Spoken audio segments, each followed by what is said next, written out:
হলুদ গোলাপগুলো টকটকে লাল রক্তে রঞ্জিত হয়ে রাস্তায় ছড়িয়ে ছিটিয়ে আছে। আনন্দিত সময়টা যেন মুহূর্তেই অন্ধকারে নিমজ্জিত হয়ে গেল। নয়নার সাদা হাতটাও তাজ রক্তে মেখে আছে। দানবের মতো গাড়িটা মুহূর্তেই জলজ্যান্ত মানুষটাকে রক্তাক্ত করে ছুটে চলে গেছে। নয়না চিৎকার করার শক্তিটুকুও পাচ্ছে না। হঠাৎ খেয়াল করল রাস্তার অপর পাশে জিয়ান দাঁড়িয়ে আছে। সামনে তাকিয়ে হতভম্ব হয়ে গেল। তাহলে এটাকে? আমি কি ভ্রমে আছি? ততক্ষণে পথচারীদের ভিড় জমে গেল। রাস্তায় ভিড় জামানো লোকগুলো আহত ব্যক্তিকে ধরে গাড়িতে উঠিয়ে দিল। নয়না গাড়িতে বসে বলে, কে আপনি? জিয়ান নয়নার হাত চেপে ধরে বলে, আমি তোমার হাসবেন্ড। তাহলে উনি কে? নয়না। ও জাহিন। জানি না হুট করে কোথা থেকে আসলো, ও না আসলে ওর জায়গায় আমি থাকতাম। জাহিন ভাইয়া এখানে কি করে আসলো? এসব এখন ভাবার সময় না। হসপিটালে যাই, জাহিনের জ্ঞান ফিরুক তখন জেনে নেব। হসপিটালের করিডোর পায়চারি করছে নাজিম চৌধুরী, জিয়ান, মিতা বেগম, মেহনুর, নয়না। ডাক্তার ইমার্জেন্সি রুম থেকে বের হয়ে বলল, তেমন মেজর কোন সমস্যা হয়নি, তবে হাতে ফ্র্যাকচার হয়েছে, আমরা প্লাস্টার করে দিয়েছি, 1-1.5 মাস লাগবে ঠিক হতে।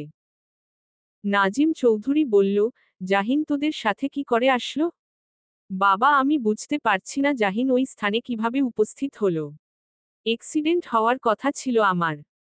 তোমার মাথায় কোন কমন সেন্স নেই? মাঝ রাস্তায় দাঁড়িয়ে কি করছিলে? রাস্তা ফাঁকা ছিল, হুট করে কোথা থেকে বাসটা চলে আসলো বুঝতে পারছি না। মহাসড়ক ফাঁকা থাকে? মহাসড়কে সারারাত দূরপাল্লার বাস যাতায়াত করে, এতটুকু ম্যাচিউরিটি নেই নাকি? যাও বৌমাকে নিয়ে বাসায় যাও। আগামীকাল তোমার ফ্লাইট, বাসায় যেয়ে রেস্ট নাও। জিয়ান কিছু না বলে নয়নাকে নিয়ে বের হয়ে আসলো। নয়না জিয়ানের দিকে তাকিয়ে আছে। এভাবে তাকিয়ে আছো কেন? আপনি সত্যি পাইলট জিয়ান রেজা চৌধুরী? না মানে আমি কনফিউজড। মাথার স্ক্রু ঢিলা।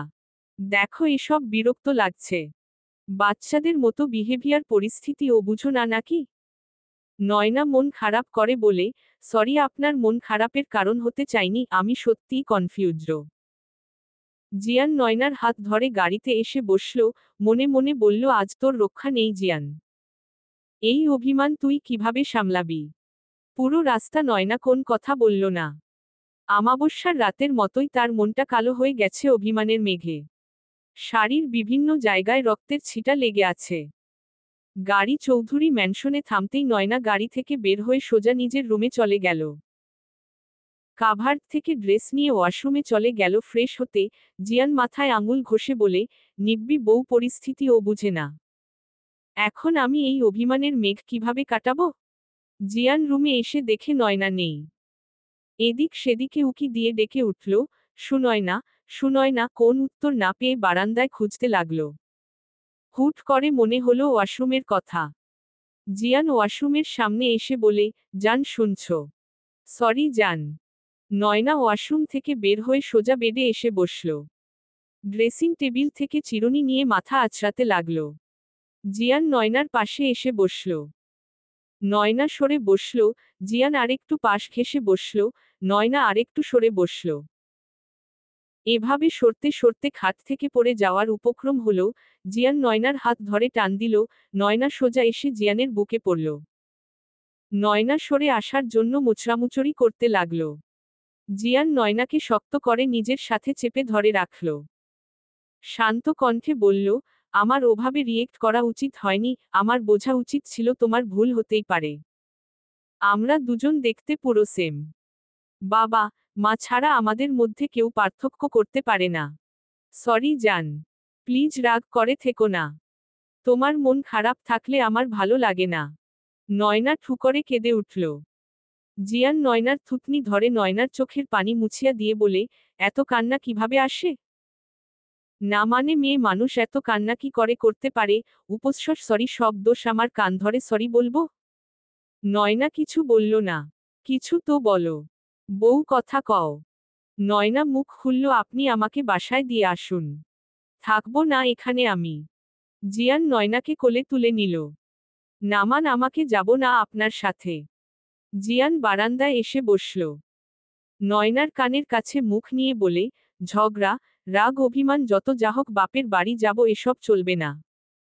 তুমি আমার কাছেই থাকতে হবে। নয়না বলল, আমি বসব। গলা জড়িয়ে ধরে চুমু দিয়ে বলো জান আমি বসব। বলবো না। বুঝেছি কোল ছেড়ে নামতে ইচ্ছে করছে না। নয়না অভিমানী সুরে বলল, আমি তো বাচ্চা, আমি তো পরিস্থিতি বুঝি না, আমি তো পাগল। আপনার মতো পাইলট আমার মতো পাগলের সাথে মানায় না, আপনি আমার চেয়ে বেটার কাউকে ডিজার্ভ করেন। ঈশ্বর, আমার রাগী বউটাকে দারুণ কিউট লাগছে। রাগলেও কাউকে এত মায়াবী লাগে জানা ছিল না তো। শুনো বউ, ভুল আমি করেছি, এবার শাস্তি হিসেবে হয়তো ফ্যানের সাথে ঝুলে পড়ব, নয়তো এই বারান্দা থেকে লাফ দিব। আমি পৃথিবী ছেড়ে দেব প্রিয়া, তুমি যদি রাগ না ভাঙ্গো। জিয়ান নয়নাকে চেয়ারে বসিয়ে বলে, বউয়ের অভিমান ভাঙ্গাতে পারি না আমি, আবার কিসের হাসবেন্ড। রাখবো না, এই জীবন দিয়ে দিলাম, কিন্তু বিদায় পৃথিবী। বিদায় বউ। জিয়ান নিজের এক পা তুলে দিলে রেলিংয়ে। নয়না জিয়ানের হাত ধরে বলে, আমিও ঝাঁপ দিব আপনার সাথে। ভাঙভা তবুও মুচকাবা না? বললাম তো জান, আর কখনো এমন হবে না। সরি। এই কান ধরছি। নয়না জিয়ানকে জড়িয়ে ধরে বলে, আমার সাথে একদম রাগ চলবে না। আচ্ছা সরি, আর কখনো হবে না। মনে থাকবে তো? মনে থাকবে। এবার তো হাসো। আমি বুঝলাম না জাহিন ভাইয়া ওই সময় ওই স্থানে কি করে আসলো। হয়তো ঘুরতে বের হয়েছিল। বাদ দাও জান, শুনো তোমার জন্য একটা সারপ্রাইজ আছে। সারপ্রাইজ? কিসের সারপ্রাইজ বলো? এখন বলা যাবে না, সারপ্রাইজ বলে দিলে সারপ্রাইজ থাকে নাকি? নয়না মনের মধ্যে তবুও ঘুরে ফিরে একই প্রশ্ন ঘুরপাক খাচ্ছে। জাহিন কি করে আসলো? কেনই বা আসলো? কি ভাবছ? প্রচুর ঘুম পাচ্ছে? এভাবে ঘুমিয়ে যাবে আমাকে ছেড়ে? বেডে আসো, তোমাকে জড়িয়ে ধরে ঘুমাবো। আমাকে জড়িয়ে ধরলে তো তোমাকে ঘুমাতে দিব না, কাল চলে যাব, বুঝতেই পারছো, কুচকুচ হোতা হাইয়ার। উহু, এখন একদম এসব চলবে না। ঘুমাবো মানে ঘুমাবো। নিষ্ঠুর বউ বরের মন বোঝে না। তোমার মন বুঝলে আর ঘুম হবে না। একটু স্যাক্রিফাইস করো না বউ। নয়না হাই তুলতে তুলতে বলে, নো স্যাক্রিফাইস, অনলি ঘুম ফাইস। টাটা ডার্লিং বলেই রুমের দিকে অগ্রসর হলো।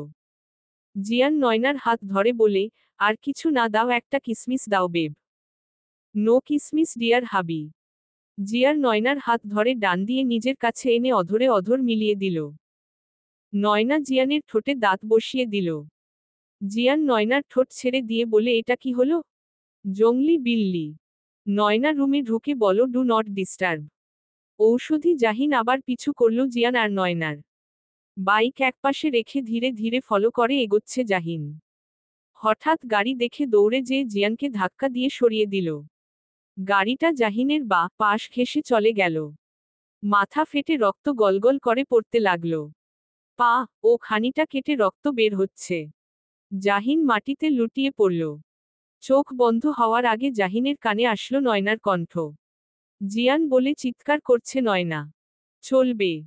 পরবর্তী পর্ব পেতে চ্যানেলটি সাবস্ক্রাইব করুন।